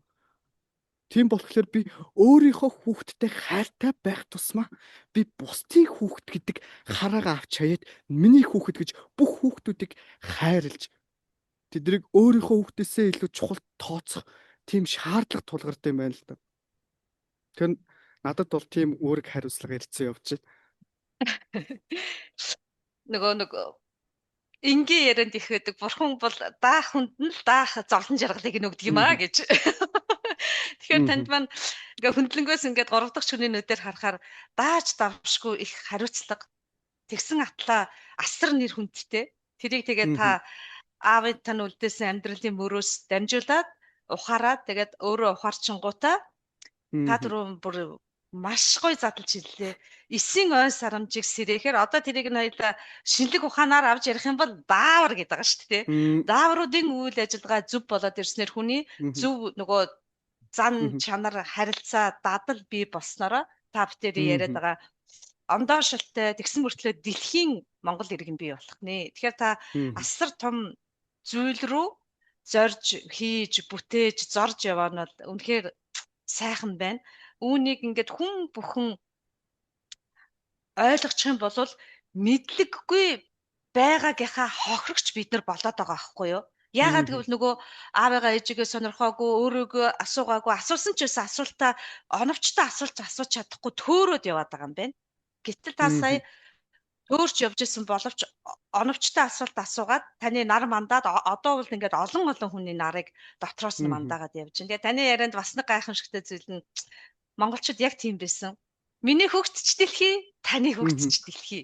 Тэгж гайхамшигтай хардаг байсан. Тэгэхээр ингэж хараачлаж их үеийн хэргийн хүн нь надаас эхэлх юм байна гэдгийг ойлгосон цагаас л бүх хөгжлийн зөв гарц эхэлдэг юм байна гэдгийг та сая биднэрт бүр ингээд эсийн ой санамж гэд ярьсан чинь тэгж ингэж гаргалгаа нь гарч ирж байна. Чөмгөө дундартал явсан ирчүүдийн чөмгөө шархиртал одоо хүлээсэн тэр олон ээжүүдийн тэр гайхамшигтай гар зүтгэж ирсэн хүмүүсийн хичээл зүтгэл дээр 21-р зуунд та бүхэн одоо цагт ингээ яриа сууж байна. Тэгэхээр тэр олон эр зоргийг гаргасан, хүч хөдөлмөр гаргасан ээж аавуудын гэхдээ нүүрэндээ нэлээд цөөн хүний нэрээр нэрлэгдэж тэр зүйлсүүд яригддаг авч чимээгүй хинт ч дурсагддгүй тэр аав ээжүүдийг сэргээж өгсөн танд бас их баярлалаа. Тэр олон бааtruуд хизээч дурддагддаггүй.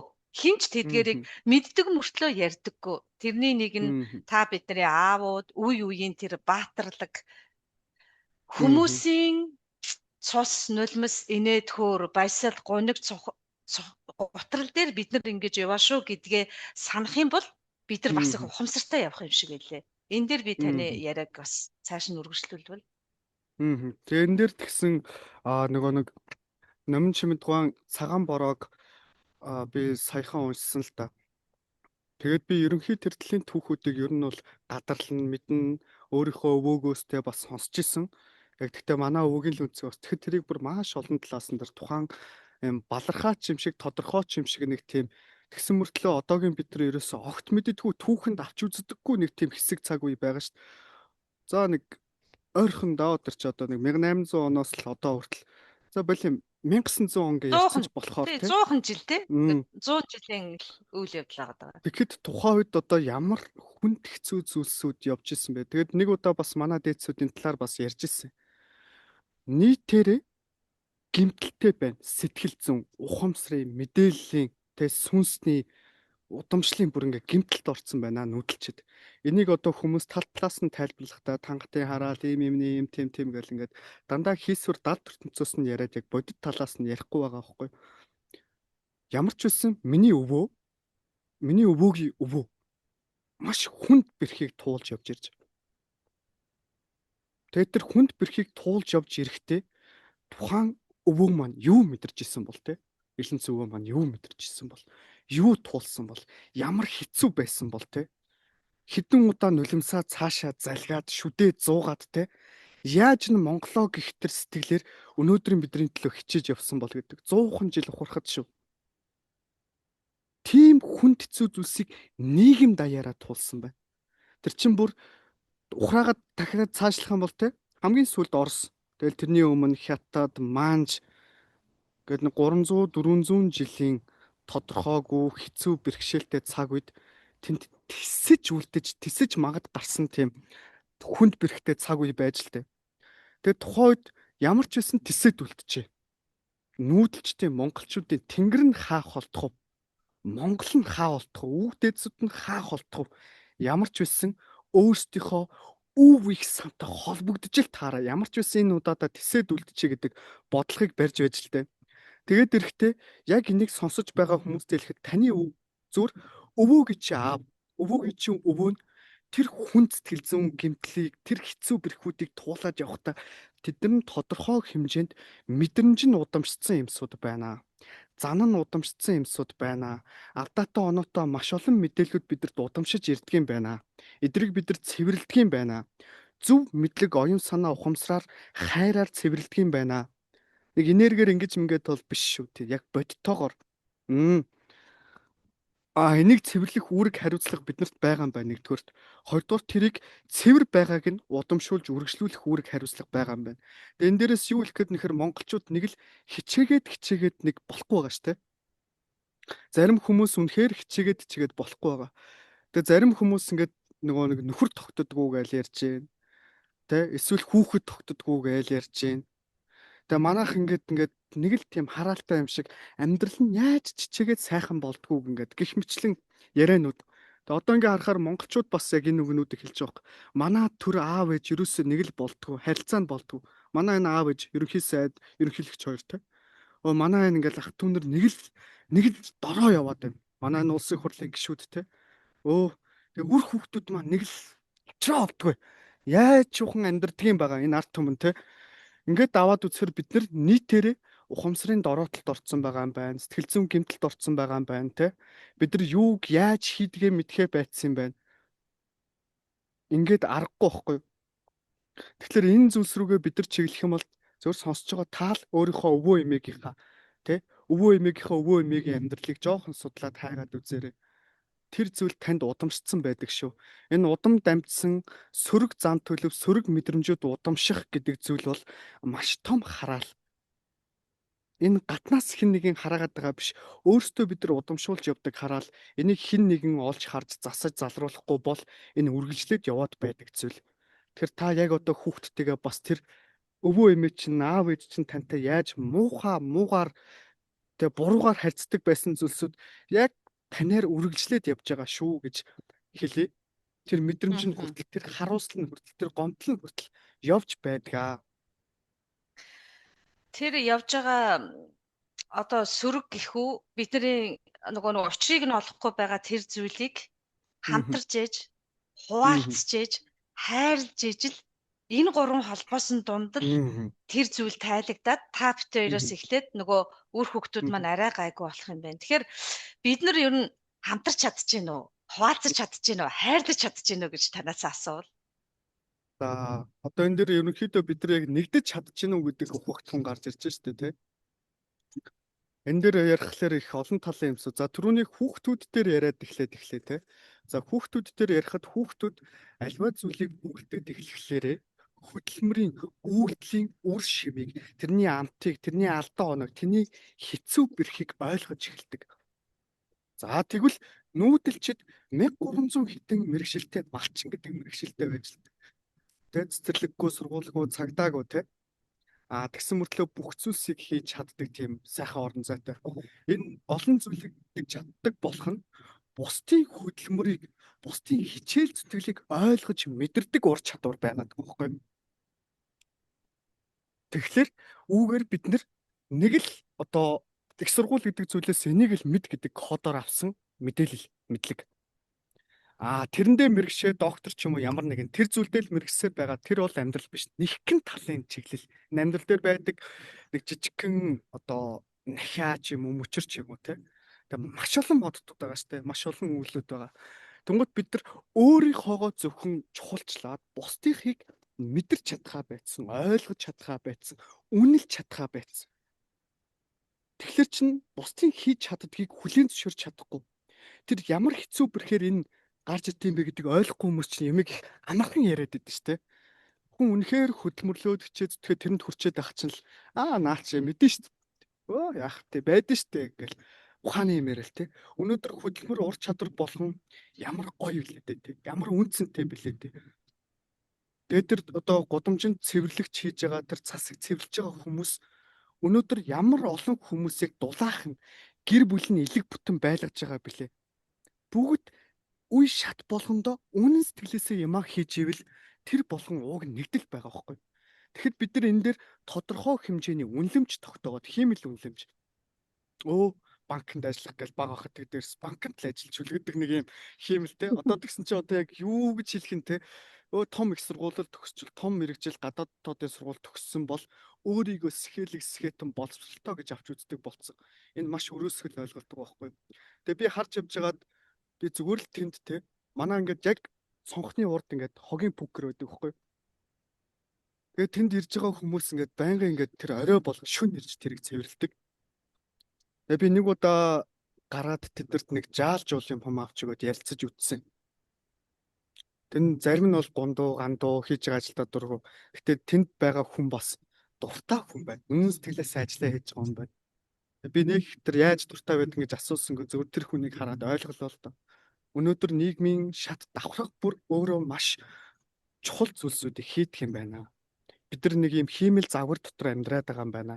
Энэ л лаг, ийм л мундаг. Өнөөдөр тэдрийг мундаг болгодог хүмүүс нь тэр цэвэрлэгч хийж байгаа, тэр цасыг цэвэрлж байгаа, тэр замыг цэвэрлж байгаа, тэр эргэн тойронд бидний хийхгүй хийж байгаа хүмүүс илүү чухал юм байна. За энэ хоёр дахь ойлголт нь гурав дахь нь нэгдэл гэдгийг бид нар ямар байдлаар авч үзэх вэ гэхээр бүгд л мундаг болох гэдэг. Хамгийн лаг нь болох гэдэг. Хамгийн төгс нь. Гэхдээ энэ нь хамгийн лаг мэддэг чаддагтай биш. Хамгийн лаг нэр хүндтэй. Тэ? Хамгийн лаг эрх мэдэлтэй. Хамгийн лаг өнгөтэй гэдэг дандаа тэр үр дагаварлуул тэмцээд байгаа юм. Тэрлүүлцэтгээд тэ. Бүгд л тоон болох гээд л тэ. Тоон өнөнд тулагдж байгаа ш тэ. Өн ханандаа тулагдж байгаа ш. Тэр чагтгуудаараа холбогдож байгаа ш тэ. Тэр хаалгатай байгаа байхгүй орж гарч байгаа ш тэ. Үгүй тэгэхээр ягаад тоононд ач холбогдол өгöd байгаа юм бэ те? Ягаад зөвхөн бүгд л тэр дандаа хичээд зүтгсэн тэр мэдлэг ур чадварлууд руу нь биш. Ягаад тэр эрх мэдэл рүү, тэр хааны эрх мэдэл рүү тэмүүлээд байгаа юм бэ? Бүгд л ерөнхийлөгч, ерөнхий сайд болчих, скетэн болчих гэл дотроо бол бүгд л мөрөөдөлтөө. Яг энэ бэлэг талын үйл ажиллагаан дээр гэх юм бол бүгд л том хаадахтад буулгачих, хаадахтан болчих гэл. Тэм давлгаанууд гарч ирээд нэлээд явж байна. Одоо ч гэсэн байна тэр те. Ерөөсөө л хаан болгочдөг те. Өө чам дээр тийм хаан буух чинь, тийм хатан буух чинь, тийм тэдөө 13 зууны тийм хаан хатан. За тэгсэн чинь тэрний дараагийн давлага нь болохоор тэрний хойд дүр нөгөө бурхны хойд дүр төрүүлдэг байсан бол одоо бүр хаа таттай хойд дүр төрүүлээд тэгсэн чинь одоо тэрний үйл хэрэгтэй, энэний үйл хэрэгтэй гэдэл ингээл тэ. Гэхдээ яг тэр байж болно. Тэр бол худлаа биш байж болно. Гэхдээ тэрний цаана ямар ноу хау байгаа юм бэ? Ямар мэдлэг ур чадвар сэхэлэг тэр сэтгэлгээ байгаа юм бэ? Энэ рүүгээ ерөөсөө чиглэхгүй зүгээр л тэр хэлбэрүүдийг нь хөөгөөд л тэ. Тэгээд нэг л их зарлиг буулгасан хаа таттуудлах нь нэг л их одоо тийм хаа таттууд буулаалх нь нэг л их том бөө онготууд ялаа нэг л тийм утга товилгаатууд гарч ирлээ. Гэхдээ тэгээд сайхан болцдог бол бүх юм сайхан болчих гээд нь шүү дээ. Уг нь бол сайхан болохгүйгээд өнөөдөр нийгэм хэцүү байгаад байгаа зү тэ. Энэ юу вэ гэхээр бидний бодит байдал хаашаа чиглээд байгаа вэ? Бид нар бодит байдлыг олж харах нүдээ им хийсвэрлэл, муухаглал, нэг юм дүүрд зураг, хэлбэр, шин чанараар далтлаад байгаа байхгүй. Бид нар бодит байдлыг олж харахгүй. Тэгэхээр нэгдэл гэдэг дээр яг жинхэнэ юу хэлэх гээд тамар. Өөрлөгөө орооч, өөрлөгөө өнгөйг өч, өөрийгөө таниач. Би тоон байх албагүй юм байна. Би зур чагтах юм байна. Тэгэл үүрэгтэй оролцоотой болчихж байгаа байхгүй. Яагаад илүү хүсээд, яагаад имроод байгаа юм бэ те? Хүн дээр аваад ярих юм бол хөлийн чигчийн хуруу хөл тавхаатайгаа байж байгаад бид нар босоо байдаг гэдэг шиг би хөлийн хуруу бол хөлийн хуруугаа сайн хиймээр байгаа байхгүй юу? Чигчийн хуруугаа, эрхийн хуруугаа. Тэгээд эн чинь нэг бүрэн цагцаараа дотоод 5 цэл 6 сав эрхт нь холбогдоод тарих өөрөө ажиллаад ингэж байгаа шиг бүгд нэгдмэл юм а гэдгийг л ухаадаг гэхдээ бүгд ухаадаг тогтолцоо гэдгийг ойлгочвол монголчууд болно болох гэдэг. Гэхдээ яг вэ сайн сар хоёр холилдож явдаг хорвоо саараасаа сайн нь илүү байдаг гэж ер нь боддог. Сар сайн зүйлч бас адилхан их төгдөг гэдгийг одоо тэгэл ойлгоод хичээгээд явж байна. Тэгээ дараагийн шатанд гарах нь бол хэдүүлээ хамтрын хуваалцсан хайрлыг буюу та сая их гоё нэгтгэж хэлсэн. Нэгтгээд эн чинь өөрөө нэгдэл юм аа. Япон ээжүүд тэгдгийн гэсэн нөгөө сэлэсэр ч юм уу бидний хараа одоо тийм хувцастай хүн явж байвал энэ хүний хичээл зүтгэлээр бид нар дулаахан байгаа юм шүү. Таны түрүүний ярьсан тэр нөгөө гудамж цэвэрлээ зогсож байгаа ажилтан өглөө болгон цэвэрлдэг учраас миний хүү чулуунд бүдрэхгүй, навчинд бүдрэхгүйгээр сургуультай явж байгаа юм шүү гэж тайлбарлаж өгдөг юм гинлээ гэд хэдүүлээ тийм юм шэрлэл суугаад байгаа байхгүй юу. Гэтэл тэрийгэ зал баяр мөх гайхамшиг хоёр яг хүүхдэд хэлж чадж гин үү гэд ярьж байгаа нь таны маань бодит байдал байгаа. Тэгэхээр хэдүүлээ таны хэлдгээр өөрөөсөө хэлье л гэд их чухал санааг хэллээ. Тэгэхээр энэ дээр гол юм нэг сая 1300 эдэн мэрэгчлээ гэдэг нөгөө малчтыг хэлсэн шүү дээ. Бид нар тэр олон зүйлсүүдийг оролдож үзсэн, хийдэг, тэ чаддаг, тэрний төлөө хичээдэг байнгын амьдрал нь тасралтгүй суралцж явдаг бясалгалтай болохоор нөгөө бусдын хөдөлмөрийг үнэлж чаддаг болохоор ойлголцож чадаад байгаа байхгүй. Хурдан нэгдэж чадаад нь гол юм. Яг үнэ. Бид нар одоо нэг талтай мэрэгшүүлж чадахгүй шүү дээ. Тийм байна. Зовлон үзсэн хүн л зовлон ойлгодог гэдэг шиг яг тэгэж хөдөлмөрлөж бүгдийг хийж байгаа хүн бол энэний ард ямар хичээл зүтгэл гэр бүлээрээ нөгөө овог аймгаараа хажуудаа байгаа хөрштөөгөө хийдэг гэдгийг тэгээд дээр нь таны түрүүний хэлсэн байгаль ороод ирж байгаа. Байгаль бол өөрөө гайхамшигтай сургагч. Тэр чигтээ сургагч талбай байгаад байгаа. Тэгээ энэ дээр тэгсэн чинь нэг ийм үг байгаа байхгүй юу? Чаддаг хинээ дэргэд мэддэг юм шиг тэнэгэрхвээ дээл гэж айвас цохилтой байгаа байхгүй юу те? Чаддаг хүний дэргэд мэддэг юм шиг байна гэдэг чи тээвэр нэ. Чаддаг хүн чинь өөрөө даруу байгаа шүү дээ. Даруу. Тэгээ нөгөө нэг сагсан хүн чинь нөгөө хүний чинь туулсныг нь мэдэхгүй юм чинь хажуудаа сагсалцаа. Тэгэхээр ёо наад өгч шууд зүрхэнд ирж шít. Тэгэхээр жоохон ухаантай бодох юм бол бид нар гэрэлтнэ гээд байгаа. Нэрэл бас тийм. Тэгэхээр таны яриан дундаас нэг гал адил цоролзоод байгаа нэг зүйл бол урам зориг байгаад байна. Ингээд урам зориг гэдэг зүйл дотроосоо түрүүний хэлснээр эсээсээ тэгж бадрах аваас бид нар хийгээд бүтээгээд зороод ингээд яваад байдаг юм байна. Тэгэхээр та маань асар олон хүний урам зоригийг энэ олон гайхамшигтай өвөг дээдсийн туулдаас гарч ирсэн эрдэм мэдлэгээр сэргээгээд байгаа. Тэгэхээр хоёулаа энэ хэсгийнхаа яриаг нүүдэлчдийн бэлтгэлд орж ирээд дотоод урам зориг нь чин сэтгэлээсээ бадарсан олон жишээ танд байгаа. Гэхдээ би таныг олон хүнд дахиад нэгийг дурдаж яриасаа гэж бодож байна. Хүний урам зориг сэргэхээр хүн ингээд бадраад хийгээд бүтээ Монголоо гэдгүү дэлхийгээ гэдгүү үрээ гэдгүү яг боддоор харъя гэдэг тэр чин сэтгэл төрдөг. Тэрний жишээ би өөрөө сууж байна. Гэхдээ та ойрын хугацаанд насанд хүрэхчдээс яг тэгж бадарсан бодит жишээ өгүүлээч гэвэл. Одоо надад нэг тийм Эрка гэж байхаас ахуулаад нэг юм шав байна л да. Өнөөдөр Тэнгэрийн алдранд буугаад одоо Оломсуу гэд нэртэй болсон байгаа. Тэгээд ярих юм бол тэ үнэхээр маш их юм байна те. Өнөөдөр одоо гаргацсан байгаа үр дүн амжилтуудыг ингээд харах юм бол бүх ах дүүнрээрээ нүүдэлчдийн ухаанд боловсрсон байна. Бөөнөрөө нийлж ах дүүнрээрээ нийлээд бүгдээрээ тэр ингээд үйл ажиллагаа төвүүдийг байгуулад бүх юм дээрээ хамт явж байна. Тэд нэр одоо дөнгөж саяхан нөгөө нэг илч мордсон гэдэг шиг Маатар Шанармаасаа Өвөр Монголынхоо төвийг тэгээ танилцаж Өвөр Монголынхоо нүүдэлч тэмцлийнхаа төвийг эргээд тэнд суралцаад тэнд туршлагаа солилцоод томилолт аваад явсан байгаа. Тэгээд одоо ингээд яг ах дүүнрээр бөөндө хамт явж шít одоо ингээд ерөөсөө бүх юм дээр хамт сайхан юм дээ тий. Тэгээд нийлж байгаа бөөнөрөө хамт матриксаасаа гараад бөөндө хамт юм нэгтгэж нийлүүлж байгуулад бүтээгээд үр дүн гаргаад маш олон хүүхдүүдийг сонгигээр математик англи хэл гэдэг рүү тэргүй нийгэм чиглэлцэн явж байгаа тийм. Энийг гэхдээ энэ чиглэлийнхэн дагуу орхигдуулаад байгаа зүйл нь нүүдэлчдийн сэтгэлгээ, сэтгэл зүрх, оюун санаа энэ зүйлийг нь үндэс суурьнд нь тавьж өгч жаргалтайгаар тухайн зүйл математик англиэ зөв суурьтайгаар сурах гэдэг сургалтыг ороо явж ин дээрэс нүүдэлчдийн тэмцлийн бүгд багш нар болцсон. Бүгд тэрийг хийгээд явж ин те. Гэт энэ бол маш том үр дүн. Хувь хүнийх нь үр дүн ярих юм бол өнөөдөр маш ур чадвартай уран илтгэгч болж, уран яригч болж, уран өгүүлэгч болж, уран илэрхийлэгч болж, уран илтгэгч болж, уран өгүүлэгч болцсон байна өнөөдөр. Эдгээр бүгд ялгаатай ойлголтууд л та хүмүүс зөвхөн уран ярих хэлдэг гэл.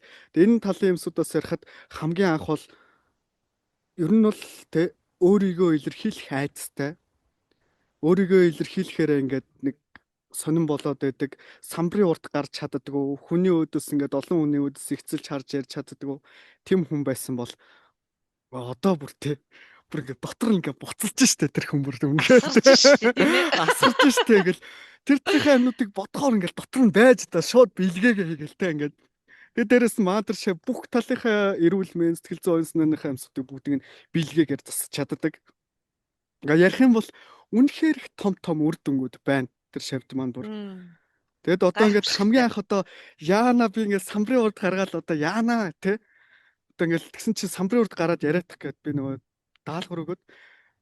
Тэгэд нөгөө камерын өмнө ингээд самбарын урд гараа ярьж байгаа байхгүй. Тэгсэн чинь гарч чадахгүй ингээл айгаалт ингээ нуугч гарна гарч ирэлцэхгүй ингээл хичээл ороод байгаа байхгүй. Тэгсэн чинь нөгөө нэг яриандаа ороод хичээлээ зааж байхдаа нэг мэдсэн чи камер дээр гараад ирсэн. Тэгснэ өөрийгөө харсаа зочсоо зогтооч тэгээд болчих ш тэгээд хөөх байгаа сте тэ. Тэгээд тэр байлгын одоо өнөөдөр ингээд ярихад бас гоё байна тэ. Ямар том өөрчлөлтүүд одоо тэгэл ингээл үнэхээр харахаар ингээ бахархмаар том үр дүн өөрчлөлтүүдийг гаргацсан. Тэгээ би өөрт нь бол энийг нэг тэгж айхтар магтаж бол хилдэгүүлэл юм л да. Тэгээ энэ удаа нэгэнт ярилцлаган дээр олон түмэн сонсож байгаа дээр бол ингээд ярьчээ. Тухайн үед ингээд сэтгэл зүйн асуудал маш хүнд байсан. Тэр юмсуудаа шийдэж оюун санаа нь ингээд нэг юм яах уу гэдэг юм хэцүү байсан. Тэр бүх юмсуудаа шийдс зөвхөн өөрийнхөө шийдээд толдохгүй маш олон хүмүүсийг өөрөө туулаад гарцсан хүн чинь тэр шийдэж өөрчлөлтийг эрэг сайн сайхан зүйлсүүдийг гэрэл гэгээг оруулж чадчихэв. Тийм байна. Өнгөрснийг орхиод өнөөдрөөс өөрийгөө одоо ингээд шинээр уралсан Эрка багштай би бас уулзсан тэгээд холбогдож мөн ярьсан нэрээ олон жишээ байгаа боловч юу юм бэ? Таныг Эрка багш гэд хэлсэн чинь нэрээ тийм юм бэ те?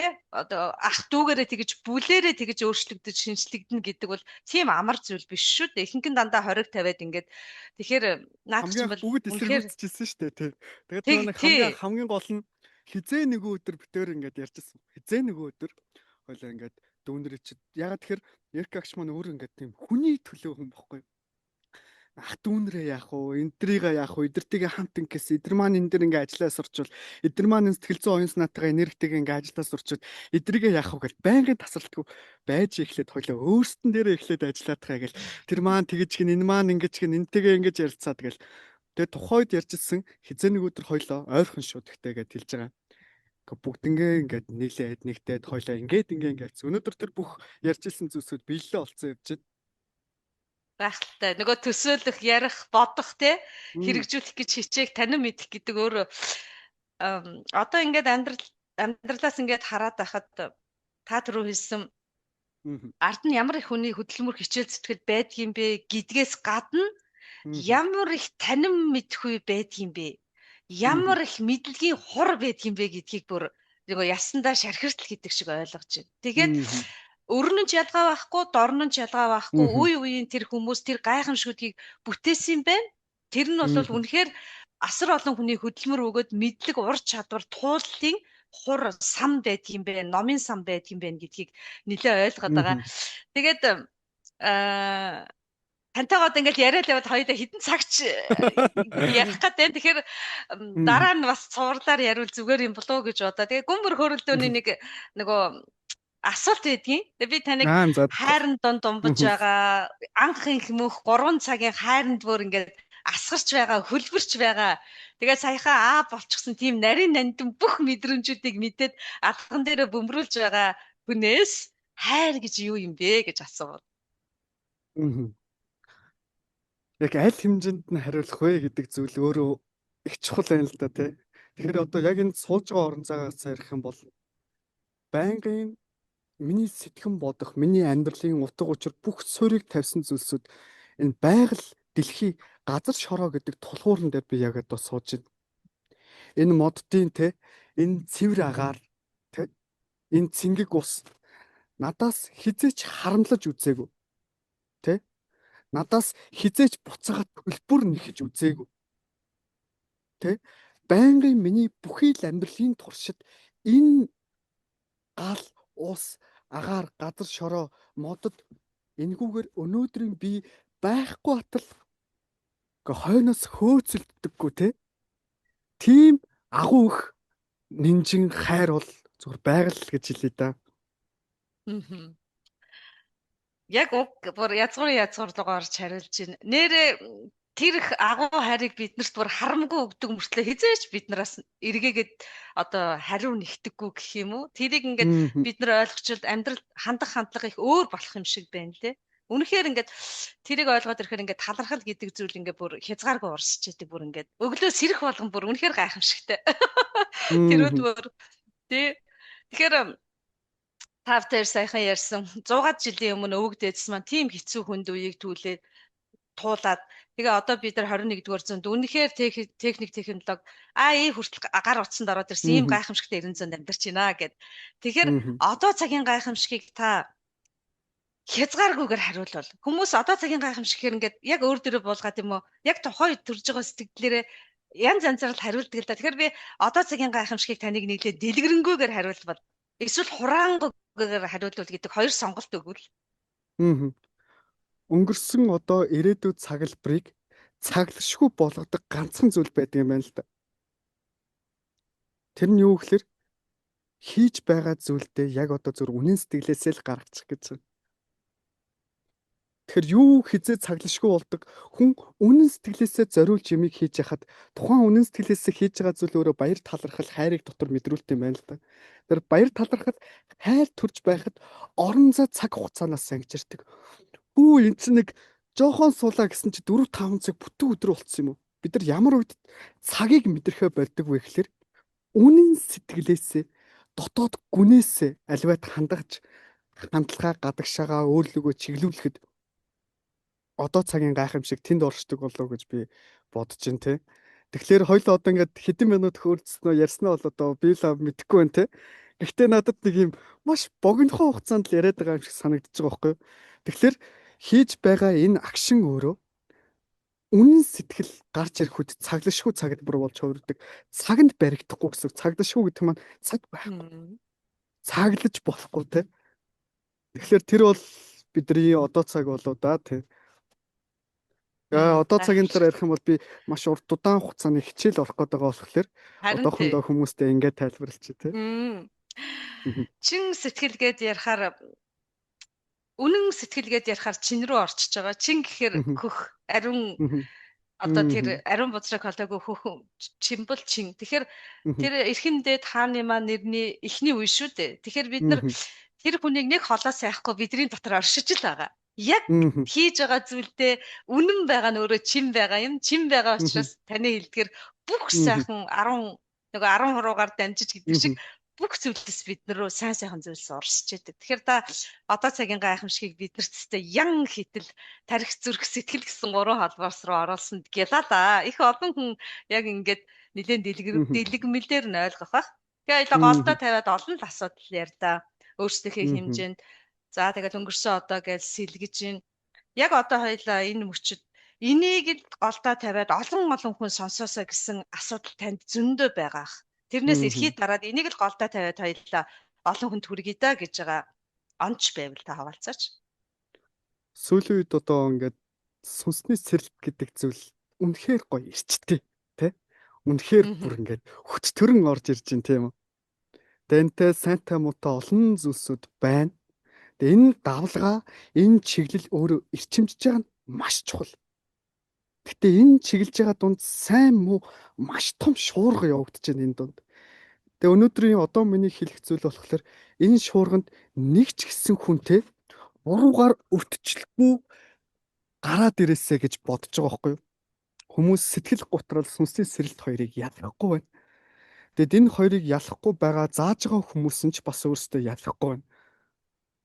Тэгээд ChatGPT AI хиймэл оюун ухаан гарч ирснээр хинч мэддэг юм шиг царайлж болдог болцсон юм уу ёхгүй. Хүн амархан имийг өмнө ингэж ярьдаг өстэй. Нөө цэцэн мэрэгэн хүмүүсийг те ингээд мэдлэггүй хүмүүсийг ялах их хэцүү болцсон. Ягаад тэгэхээр ийм худал хуурмаг хүмүүс цэцэн үгнүүдийг маш ихээр цээжилдэг болжээ гэдгсэн те. Өнөөдөр яг үүнтэй адилханаар ChatGPT хиймэл оюун ухаан гарч ирснээр өнөөдөр яг сүнсний хөтөч чиглүүлэгч, дасгалжуулагч, багш үнэхээр туршлагатай ингээ явж байгаа хүмүүсээс гадна маш олон тийм ингээ хүмүүс байна. Энэ дундаас сонсож байгаа хүмүүс тэр сайнтай муутай тэгж гарч ирэх нь угаасаа байгалийн хууль, цаг хугацааны эргэлт угаасаа тэгж эхэлдэг. Гэхдээ энэ дунд маш олон хүмүүс буруугаар хохирдог, цаг хугацаа, сэтгэл зүрх нуруугаа ахуулдаг. Энэ дундаа өөрийнх нь сүнс удамшлынхын чиглэл тэр юмсууд нь алдардаг гэдэг нэг хайр юмсууд байгаад байгаа байхгүй. Буруугаар эвдлээ тайчих дээр. Тэгэхээр энэ дунд маш хэрсүү байгаарай. Илүү бодит байгаарай. Сүнсний ирэн гэдэг маань бид нар өмнө нь сүнсний ирэн, бомбын ирэн гэдэг зүйл эхлэхээс өмнө хийсвэрээр хиймэл тань мэдгүй ойлголт ухаарлал гэдэг суургүйгээр хоосноор дагаж өтөрч намирдаг байсан бол бомбын ирэн, сүнсний ирэн маань өөрөө энэ бидний хоосон ихтгэл үнэмшлийг танин мэдхүү ойлголт ухаарл бодит байдлын суйртай болгож байгаа ирэн шүү гэдгийг маш сайн ойлгосоо гэж бодож байна. Тэгээд тухайн хичээл зааж байгаа хүмүүсийн бодит туршлагыг юу ярьж байгаа мэдэж байгаа биш. Бодит туршлагыг хараасаа гэж хүсэж байна. Тэгэхгүй болохоор ингээд маш сэтгэл сэртийлхэм хүнд кейсүүдийг жишээнүүдийг сонсоод эхлэхлээр ингээд би юмаа хурдан хийхгүй байгаагийн асуудал штэ нэгэд тэгээ өөрийгөө нэлээд шахаж эхэлж байгаа тийм. Тэгэхээр нэг ч гэсэн хүн бас нэг хэрсүү байгаа ухаантай байгаасаа л гэж хүсэж байна да тийм.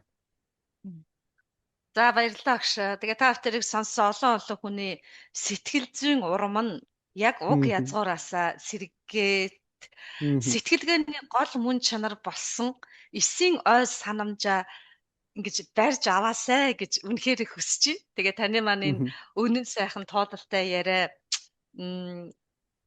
байгаль дээрээ суучихсан байгаа энэ нэг сайхан мэдрэмж Монголын маань тэр үнэр Мгм.